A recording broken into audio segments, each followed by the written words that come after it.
Okey, kita pergi ke soalan nombor 4. Rajah 16.1 menunjukkan litar suatu eksperimen digunakan untuk menentukan DGE E dan rintangan dalam R kecil suatu sel kering. So, soalan dia, daripada keputusan eksperimen ini, suatu graf beza keupayaan melawan arus diplotkan. V lawan I diplotkan. Okey, antara berikut yang manakah betul mengenai nilai DGE dan rintangan dalam sel kering itu? Okey, first, mula-mula sekali, kalau kita tengok kepada gambar rajah ni, ada sedikit pembetulan yang mana voltmeter ni sepatutnya kita letakkan pada sel kering, sebab kita nak melihat nilai nilai V pada sel bila mana kita sambungkan litar ini. Okey, so sebab kita nak melihat bacaan voltan pada sel kering itu. Okey, pertamanya graf bagi DGE, kalau kita tengok, nilai voltan dia akan menurun.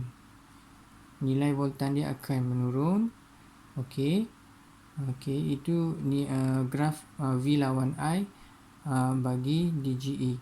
Yang mana kalau sebelum ni yang kita tahu, kalau hukum Ohm, okey, iaitu grafnya berkadar terus, straight line from origin. Itu kalau hukum Ohm. Tapi graf bagi DGE, voltan dia akan menurun, berkurang secara linear. Bagaimana kita nak hasilkan persamaan daripada graf ini menggunakan formula DGE? Sebagaimana kita tahu, DGE adalah E sama dengan I R tambah R kan.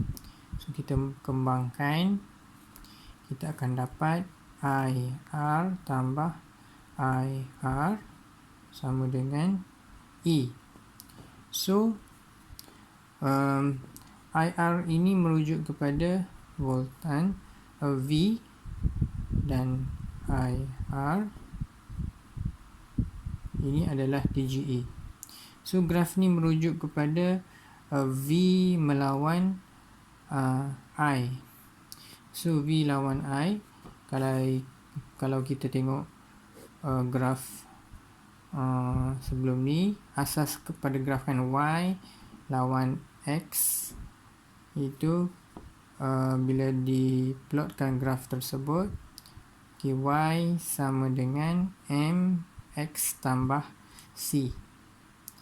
So, kalau kita tengok dalam persamaan ini, okey, paksi Y nya adalah V kan. So, V ni kita kena jadikan dia sebagai perkara rumus. Okey, so kita pindahkan yang lain ke sebelah sini. V, kita akan dapat E tolak IR. So, kita senang kita buat sebelah sini. V sama dengan tolak IR tambah dengan E. So, kalau kita bandingkan persamaan ini dengan asas kepada graf ni, okey, M ni adalah kecerunan, yang mana kecerunan dia, kalau kita tengok kecerunan graf itu adalah negatif. Manakala pintasan Y ni, ini adalah DGE.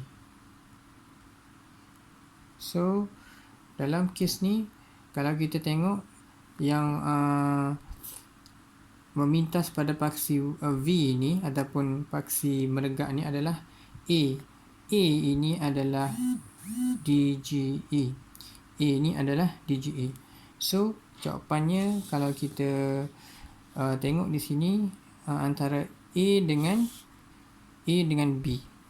So, kalau kita tengok kepada kecerunannya pula. Kecerunannya, okey. Kecerunannya sama kalau kita nak ukur kecerunan daripada graf, iaitu paksi Y bahagi dengan paksi X. So paksi Y adalah A.